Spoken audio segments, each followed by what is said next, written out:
सच्चा प्यार ईश्वर की तरह होता है, जिसके बारे में बातें तो सभी करते हैं, लेकिन महसूस कुछ ही लोगों ने किया होता है। ईश्वर पर विश्वास बिल्कुल उस बच्चे की तरह करो जिसको आप हवा में उछालो तो वो हंसता है, डरता नहीं, क्योंकि वह जानता है कि आप उसे गिरने नहीं दोगे।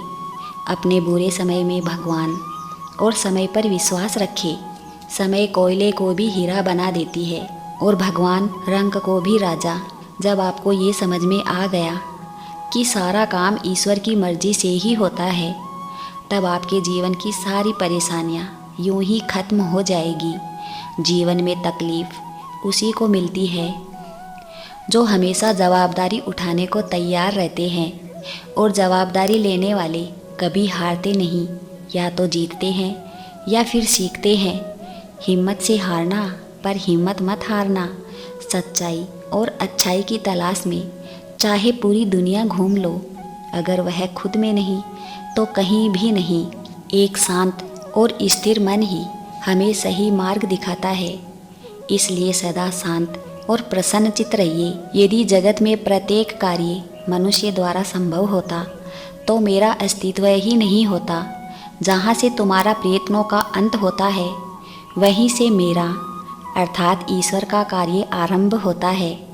जीवन में जब भी हम खराब दौर से गुजरते हैं, तब मन में यह विचार जरूर आता है कि परमात्मा मेरी परेशानी देखता क्यों नहीं, मेरे दुख कम क्यों नहीं करता।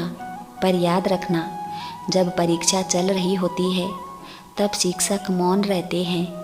कौन क्या कर रहा है, कैसे कर रहा है, क्यों कर रहा है, इन सब से आप जितना दूर रहेंगे उतना ही आप खुश रहेंगे। जिस प्रकार मनुष्य अपने पुराने वस्त्रों को त्याग कर नए वस्त्र धारण करता है, ठीक उसी प्रकार आत्मा पुराने व्यर्थ के शरीर को त्याग कर नया भौतिक शरीर धारण करती है। जिस मनुष्य के अंदर ज्ञान की कमी और ईश्वर में श्रद्धा नहीं होती, वो मनुष्य जीवन में कभी भी आनंद और सफलता को प्राप्त नहीं कर पाता। गीता में श्री कृष्ण कहते हैं कि जिस तरह प्रकाश की ज्योति अंधेरे में चमकती है, ठीक उसी प्रकार सत्य भी चमकता है। इसलिए मनुष्य को हमेशा सत्य की राह पर ही चलना चाहिए। यह वह पूजा है जिसकी खोज ईश्वर खुद करते हैं। उम्र बढ़ने के साथ साथ इस बात का एहसास होता है कि हमने व्यर्थ ही उन लोगों को महत्व दिया जिनका हमारे जीवन में कोई योगदान था ही नहीं। गीता में श्री कृष्ण कहते हैं कि विजय यदि बल से प्राप्त होती तो अर्जुन के सारथी भीम होते, श्री कृष्ण नहीं। व्यक्ति को किसी भी परिस्थिति में अपने क्रोध पर काबू करना सीखना चाहिए। क्रोध आने पर व्यक्ति अक्सर नियंत्रण खो बैठता है और आवेश में आकर गलत कदम उठा लेता है। इसकी वजह से आगे चलकर पछताना भी पड़ता है। गलत व्यक्ति कितना भी मीठा बोले, एक दिन आपके लिए बीमारी बन जाएगा, और अच्छा व्यक्ति कितना भी कड़वा लगे, एक दिन औषधि बनकर आपके काम आएगा। हर किसी को अच्छा समझना छोड़ दो, क्योंकि अंदर से लोग वैसे नहीं होते जैसे वो बाहर से दिखते हैं। संबंधों का पौधा जब भी लगाओ, जमीन को परख लेना, क्योंकि सारी मिट्टी में रिश्तों को उपजाऊ बनाने की शक्ति नहीं होती। गीता में लिखा है कि सरल स्वभाव वाले व्यक्ति को कमज़ोर समझने की भूल नहीं करनी चाहिए। सरलता उसका संस्कार है, कमजोरी नहीं। हर मनुष्य को आत्म मंथन जरूर करना चाहिए। उसके जरिए ही उसे इस बात का ज्ञान होता है कि उसके अंदर क्या गुण है और क्या अवगुण। इसलिए कुछ समय अकेले रहकर आत्म मंथन जरूर करना चाहिए। कौन हिसाब रखे किसको कितना दिया और कितना बचाया।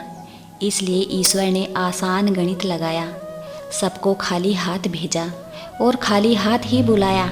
समुंदर सभी के लिए एक ही है, पर कुछ उसमें मोती ढूंढते हैं, कुछ उसमें मछलियाँ ढूंढते हैं और कुछ सिर्फ अपने पैर गीले करते हैं। जिंदगी भी समुंदर की भांति ही है। यह सिर्फ हम पर ही निर्भर करता है कि इस जीवन रूपी समुंदर से हम क्या पाना चाहते हैं, हमें क्या ढूंढना है, अच्छाई या बुराई इंसान के कर्मों में होती है। कोई बांस का तीर बनाकर किसी को घायल करता है, तो कोई बांसुरी बनाकर बांस में सुर को भरता है। मोहब्बत से जीना सीखो, क्योंकि ये दुनिया ना तो हमारा घर है और ना ही हमारा ठिकाना। याद रहे, मौका सिर्फ कहानियाँ देती है, जिंदगी नहीं। मानव कितना भी प्रयत्न कर ले, अंधेरे में छाया, बुढ़ापे में काया और अंत में माया किसी का साथ नहीं देती। किस्मत किसी की सगी नहीं, फिर भी रूठ जाती है। बुद्धि लोहा नहीं, फिर भी जंग लग जाता है। आत्मसम्मान शरीर नहीं, फिर भी घायल हो जाता है। और इंसान मौसम नहीं, फिर भी बदल जाता है। मनुष्य को उसके कर्मों के अनुसार ही फल मिलता है। इसलिए परिणाम के बारे में सोचे बिना हर मनुष्य को सिर्फ अपने कर्मों पर ध्यान देना चाहिए।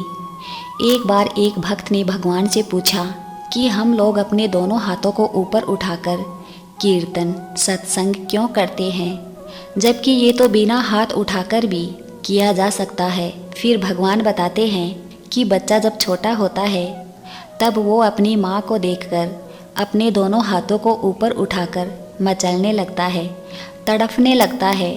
वो ये कहना चाहता है कि मुझे अपनी गोद में उठाकर अपने सीने से लगा लो। ठीक वैसे ही जब एक भक्त हाथ उठाकर सत्संग करता है तो वो ये कहना चाहता है कि हे गोविंद, हे करुणा निधान, हे गोपाल, हे मेरे नाथ, आप मेरे हाथ पकड़ लो और मुझे इस भवसागर से, इस दुख रूपी भौतिक संसार से बाहर निकालकर अपने चरणों से लगा लो। मेरे जीवन की नैया को पार लगा दो प्रभु।